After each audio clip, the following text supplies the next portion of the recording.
Douglas Bickford, it is 10:59 a.m. here on the 7th of February 2022, broadcasting live from my hometown in Klamath Falls, Oregon, in my 105-year-old house.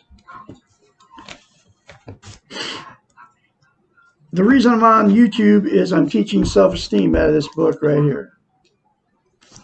Her name is Dr. Susanna McMahon. She has a PhD in psychology, folks. She's 73, lives in Madrid, Texas. This book was published in 1992, 30 years ago, folks. And every chapter talks about how we have been trained and taught not to have self-esteem, self-love, self-confidence, self-worth is other words for self-esteem. Okay. It's how you feel about yourself inside. Okay. She wrote this book before there was ever social media. Okay. She knew it then. Okay. What they were doing to us, and they're using the television. Back then, they're using the TV and the media to do it to us. Now they're using all the social media to do it to us. And I'm talking about the governments of the world don't want us to have self-esteem. That's why nobody's teaching it. Nobody's teaching it all over the internet, the TV. You never hear the word self-esteem. Okay. And the word, two words, self-esteem, self-love, self-confidence. Nobody talks about it. When was the last time anybody asked you how you felt about yourself inside? Okay. Never. Until you run into me on YouTube here. But I'm teaching it because nobody's teaching it. Nobody's telling you how to get it. And nobody's telling you how simple it is. And nobody's telling you how important it is. Because you cannot love, you cannot be loved, and you cannot be content without self-esteem. It's the way it is. And it all comes out of this book, okay, written by a psychiatrist. She's a psychiatrist, counselor, therapist, many years of her life. I'm not sure if she's still practicing or not. Thousands of clients, okay. And here is this one simple concept that will teach you self-esteem from a psychiatrist, from Susanna McMahon. Look yourself in the mirror, say, I love you. Say, I love my inner child. Say, I'm worthy to be loved, worthy to love. Say those three things to yourself in the mirror daily, and it will give you self-esteem, self-worth, self-confidence, self-love. Okay. Then you'll be able to get in a good relationship. Because without self-esteem, you can't get in a healthy relationship. Because you get exactly what you are. Okay. And it doesn't come from Douglas Bickford. It comes from a psychiatrist. Okay. Anyway, she had thousands of clients, right? During their sessions, their therapy sessions, their assignment to go when they went home for the week or whatever, after their therapy session, they were told, go home, look yourself in the mirror and say, I love you. Say, I love my inner child. Say, I'm worthy to be loved and worthy to love. It came from her, okay? And they did it, her clients did it because she has all the credentials. I did it when I read it in this book. As soon as I read it in this book, I started doing it, okay? It's called mirror therapy. She knew her clients didn't have self-love, self-esteem. She was trying to fix their messed up lives by making them healthy-minded. She knew that you can't get a healthy mind until you have self-esteem. And once you got self-esteem, you'll be flying around like this person in this picture right here. And that's why this illustration was put on this book. Because without self-esteem, you're psychologically lost. And once you attain self-esteem, you won't be psychologically lost anymore. And those three things to yourself in the mirror will give you self-esteem. If you say it and you keep saying it, because to maintain self-esteem, it's like lifting weights. You quit lifting weights after you've been lifting for a while, you have to start over because you lose the muscle mass. You have to say I love you, I love my inner child, I'm worthy to be loved, worthy to love in the mirror daily for the rest of your life to maintain self-esteem. It's just like lifting weights, just like I said. It's exactly the same. You have to exercise it, you have to practice it, okay? And she says all this in this book, and I know it works because as soon as I read it in this book, I did it. But here's the thing about mirror therapy. She knows, she's a psychiatrist, and I know now, you can't lie to yourself in the mirror. We're all in front of the mirror every day. So, and what you say in front of the mirror, I can say 100% of the population when they get in front of the mirror in the morning or whatever you're doing, shaving, putting your makeup on as a woman, brushing your teeth, right? You will say negative things about yourself, okay? No matter what it is. Whether it's you have wrinkles or you look at yourself in the mirror, I look terrible. And you know why you do that? Because you don't have any self-love, self-confidence, self-worth, self-esteem. Because if you had self-love, self-confidence, self-worth, self-esteem, you would never say that to yourself in the mirror. You'd always say good things about yourself. Think about this. If you had a new relationship, a brand new person, whether it's a man or a woman, just a new partner, right? And you just met them. And you're in that phase where they can do nothing wrong, you can do nothing wrong in front of them. Would you ever say bad things to themselves, to them, to their face, like you do to yourself in the mirror? No, you wouldn't, because you want them to love you. You're falling in love with them.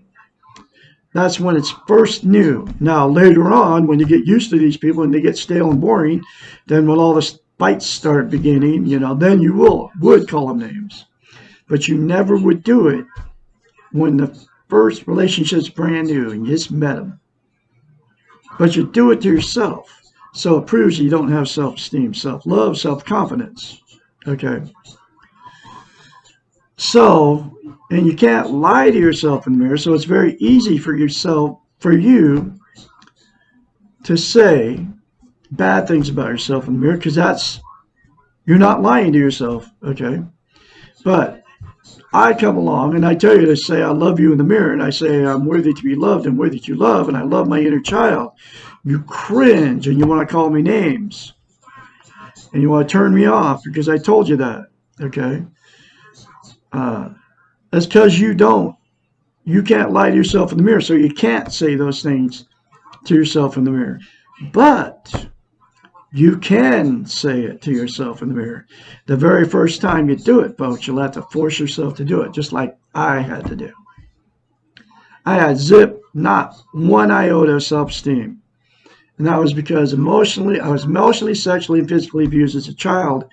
And there's billions of you out there on the planet in the same boat as me.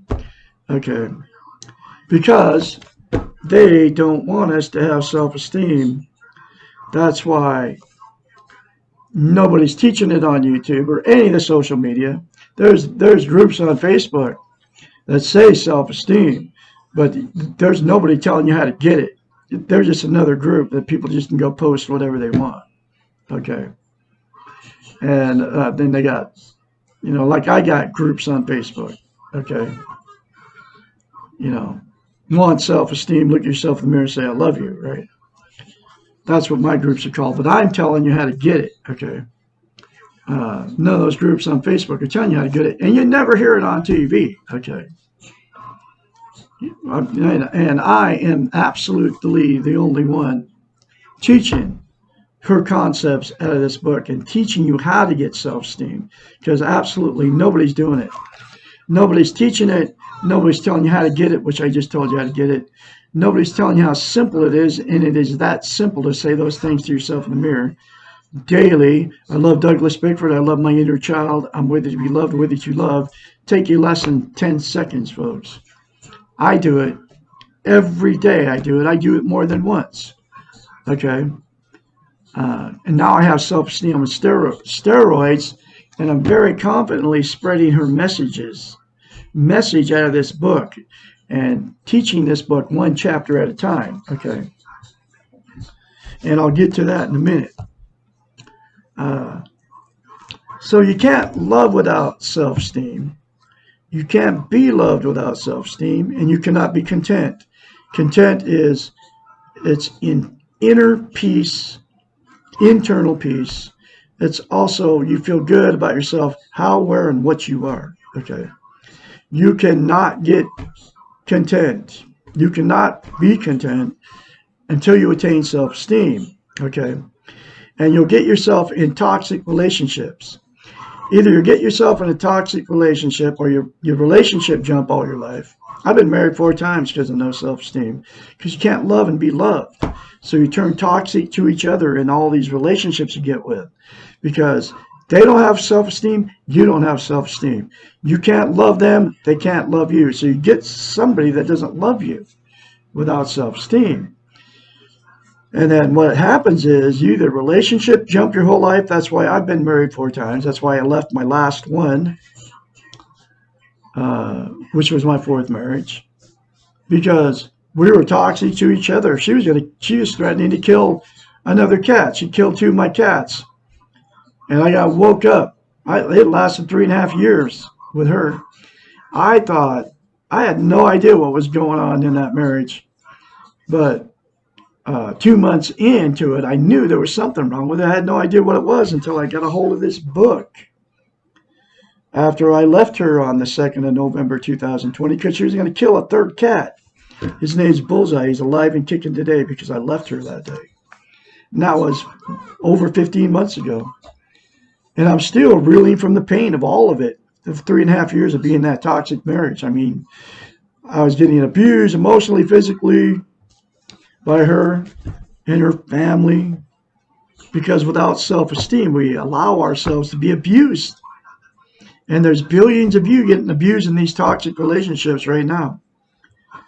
And so your relationship jump your whole life without self-esteem, or you'll stay in a toxic relationship for a very long time and let these people abuse you because you don't have self-esteem. You don't know what to do. You don't know what's going on with it. You don't know why the relationship's not working, but it's because neither one of you have self-esteem. Okay, this is what I've learned in the last 15 months. Okay, so you can't get in a healthy relationship without self-esteem. You can also not be content without it, which I told you what it was. So what people do to try to be content, because everybody wants to be content, right? There's 9 things: drugs, alcohol, sex, food, TV, religion, another person, material possessions, or money. 9 things, right? You can start with drugs, okay? And you can include caffeine and nicotine. Nicotine is an opiate. It's like calms you down. Caffeine is a stimulant. It revs you up. That's why you put a pot of coffee on every day. Okay, so marijuana is a huge one because now it's become legal. Everybody uses it. You're using drugs, all of them, for one reason: to make yourself feel better. And the problem with it is the drugs is you get addicted to the drugs. Caffeine and nicotine included, folks. Very, very addictive. Caffeine and nicotine, right? Marijuana is addictive, same thing. All the drugs and all that are always a temporary fix. It's never permanent, okay? So you have to do more drugs to get the good feeling. Pot, heroin, methamphetamines, all the speeds out there, all the illegal street drugs, psilocybin mushrooms, LSD, STP, all the stuff that people take. There's a brand new one on the market. It's called Kratom. I guess it's some plant. Now everybody's selling this stuff. It like revs you up, I guess. It's just one more drug. Okay. And it's a legal drug. Anyway, so all the drugs, and then you got all the pharmaceuticals that your physicians are doling out like candy unnecessarily to all you people out there that aren't mentally ill, that don't have a physical ailment, going through pain, that aren't physiologically depressed, okay, that you need medication for. Most of us are not any of those three things. Most of us are just normal people out here. And you don't have any self-esteem, but their doctors don't care. They're doling out all these prescription pills by the thousands, by the millions to all of you out there. And the pharmaceutical companies are all making money off of it. Okay? And your doctor is told to sell you all these drugs. That's why there's that's why they have free sample of the latest drug in the doctor's office. You all know what I'm talking about. And they push it on you when you get it. Oh, try this. This will make you feel better. Then it does make you feel better temporarily. But the problem with all the drugs, okay, they make you temporarily feel good, okay, and they're destructive to you. Not only your physical body, they're destructive to you, your spirituality, okay, because you can't attain, it's called a natural high. You can't get anything from God because you're trying to use an artificial substance to make yourself feel better. And you're not looking in yourself, because you can feel good just by attaining self-esteem. Self-esteem will give you that good feeling. It'll make you content. And it's not an artificial high. I don't do any drugs. And you can include caffeine and nicotine in that. Will keep you from having this natural high is what it's called. It's also called goodness. Goodness lives in all of us. Anyway, so all the drugs, it's always temporary. It's never a permanent fix. And you're using them for one reason, just to make yourself feel better, with the exception of the three things. Okay? Alcohol, exact same thing. Beer, wine, hard liquor, you're drinking it for one reason. There's no other reason to drink alcohol except to make yourself feel better. And it does temporarily. It's always not a permanent fix. Okay? Then you get addicted to alcohol, and people are wanting to deny that they're using alcohol to make themselves feel better. But there's no other reason to drink it. Can't tell me you like the taste of whiskey or beer or even wine. Okay? Just having the alcohol in it makes it taste nasty. Okay? But after the first shot or the first glass of wine, you don't taste it anyway. Or the first beer, right? On an empty stomach. Anyway, it's always a temporary fix, alcohol. Sex, exact same thing. You have sex, you feel good while you're having it, then you have to have more sex to get it, and you get addicted to sex, just like you get addicted to drugs and alcohol. Food, exactly the same thing. You eat if you're hungry, then you're full, then you overeat because you were eating to make yourself feel better, because it makes you feel better to eat, okay? Then you feel worse about yourself after you overeat and get overweight. You can see the results of the drug and alcohol and the food addiction everywhere you go. I mean, you get overweight, there's a lot of people overeating, man, because they don't feel good about themselves, because nobody's teaching them self-esteem, okay?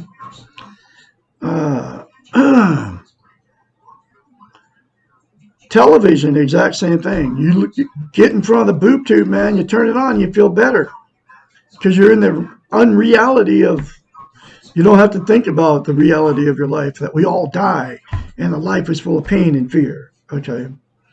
So you're using television as a drug, okay? Same thing. And it destroys you mentally. Okay, they're feeding you all these subliminal messages that you can't see, and then all the stuff you can see. You know, you want to be like the Rachel Maddows. You want to be like these famous people because they're so rich and they're so famous. And you dream, oh man, if I could only be like them. That's what television does to you. Okay, and then you get addicted to TV because you get the good feeling when you're watching it. As soon as you turn it off, the good feeling goes away. And that's what they've done to us on purpose. Okay, that's all part of that taking away our self-esteem, self-love, self-confidence. Okay. And then the next one's religion. You go to church, I don't care which one it is. Muslim, Buddhist, Christian, Seventh-day Adventist, Jehovah's Witness, Mormon, Catholic, Lutheran, Episcopalian, Church of God. I could go on and on. Even atheism, right? Is just another form of religion, okay? It makes you feel good while you're participating in all this stuff. Giving them the money, doing the communion thing, right? Which is symbolic of drinking the blood of Jesus and eating his body. Think about that one, folks. The little wafer that you get and the little cup of either water or fruit juice or whatever they use. In the Catholic Church, they use alcohol, okay? Brandy or something like that. But just think of that. That's how they've done it to us with the religions, okay? They've got us thinking that we're supposed to be eating, whether it's symbolic of it or not. They've got us believing that you have to drink Jesus's blood and eat his body. It's cannibalism, folks. Just think about that, even if it's symbolic of it. Why would he say that? Okay, it's all just written in there, so you believe it. Okay, it's in the Bible, the Last Supper, right? Anyway, that's all the religions. It's always a temporary fix, and you feel good while you're participating, doing all this nonsensical stuff. It's all nonsense. Okay, all of it. Doesn't matter which one it is, but it's always a temporary fix. And as soon as you leave, you don't feel good anymore. Okay, so you have to go back to church and get more feel good. Relationships, man, and get a brand new relationship. It feels good when you first meet these people. Okay, you're on cloud nine. You're telling all your friends, check out my new love. We're going to be together. This is my soulmate. We're going to live happily ever after. We're going to die together. And then it all goes bad as soon as that feel good goes away. No matter how long it takes it to happen. But it always happens pretty fast. They get stale and boring. Okay. Then all the bad starts happening, all the cheating and all the lies, and then the running down the road, trying to get away from this maniac. And the fights and the arguments. You don't know why it's all happening. But it's all happening because you don't have any self-esteem. Neither one of you. Anyway, it's always a temporary thing to feel good. It'll never permanent. The new relationship, right? And material possessions, the exact same thing. You get a new car, man, you feel great, especially good with a new car. You tell this car salesman, you don't care how much the payment is. You don't care, man. You just want to have that new ride.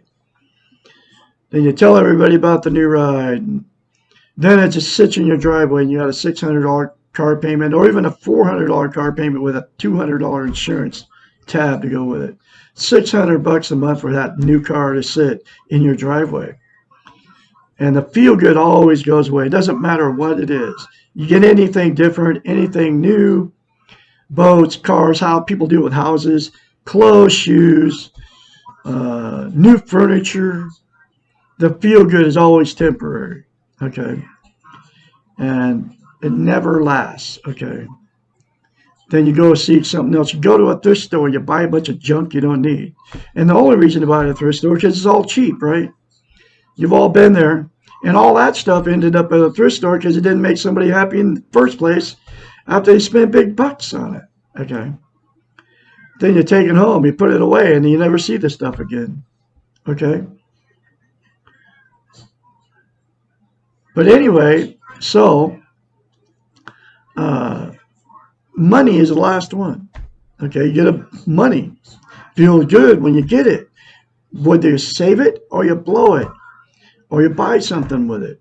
The feel good is always temporary. It's never a permanent fix. Okay? It doesn't matter how much money you get. Some people go blow a huge chunk of change. They gamble it away. I know 2 people that did it. $50,000 for the one guy, took it to a casino, gambled it all away. $90,000 for the other guy. And then I find out later he gave him another $25,000. put it on his credit cards. He met this gypsy woman in Las Vegas on Facebook. Okay.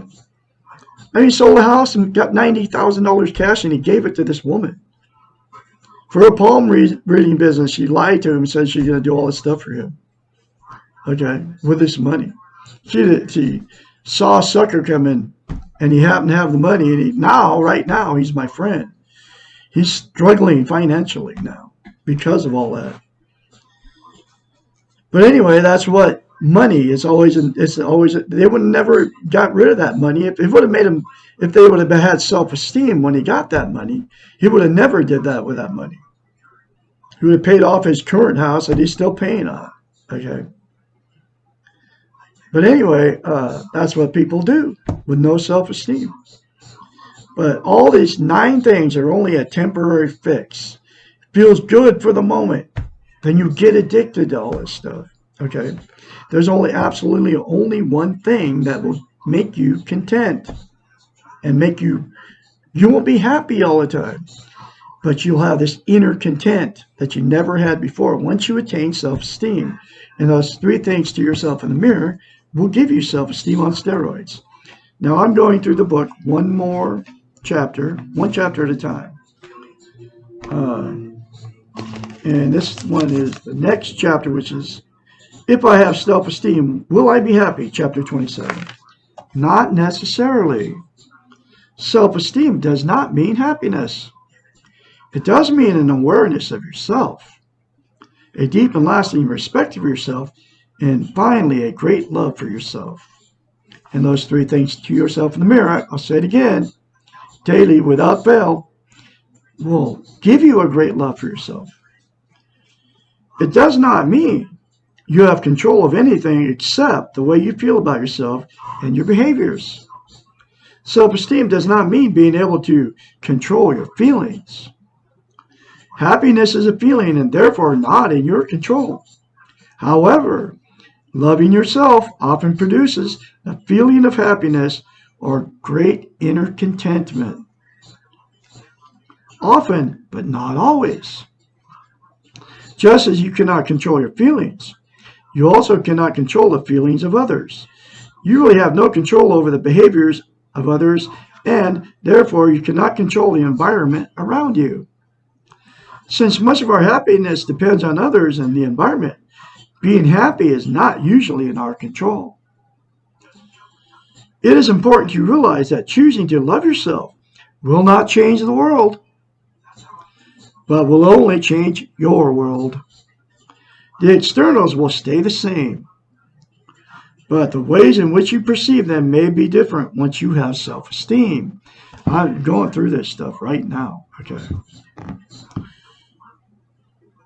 You will be more reluctant to turn your personal power over to things others that you cannot control.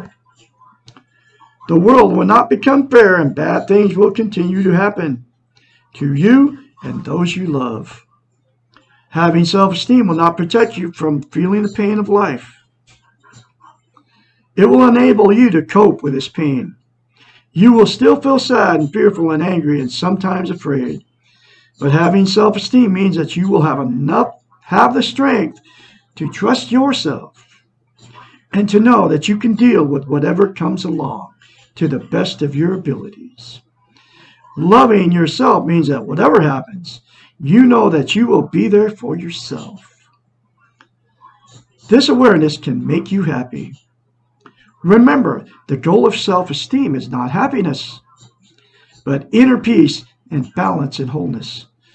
It is unrealistic to live this life, which means coping with pain and at the same time expect to always be happy. One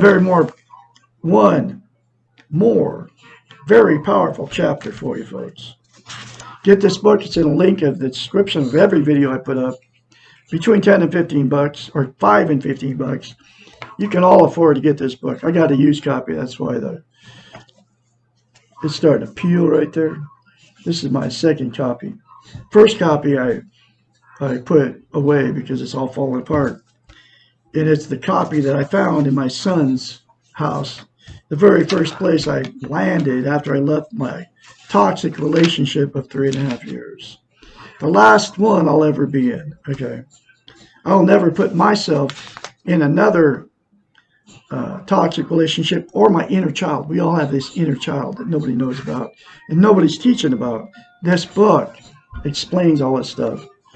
Okay. But anyway, I'm going to have another chapter for you tomorrow, which is, if I have self-esteem, will I be perfect? Chapter 28. You all remember to look at yourself in the mirror, say, I love you, say, I'm worthy to be loved, say, worthy to be loved, worthy to love.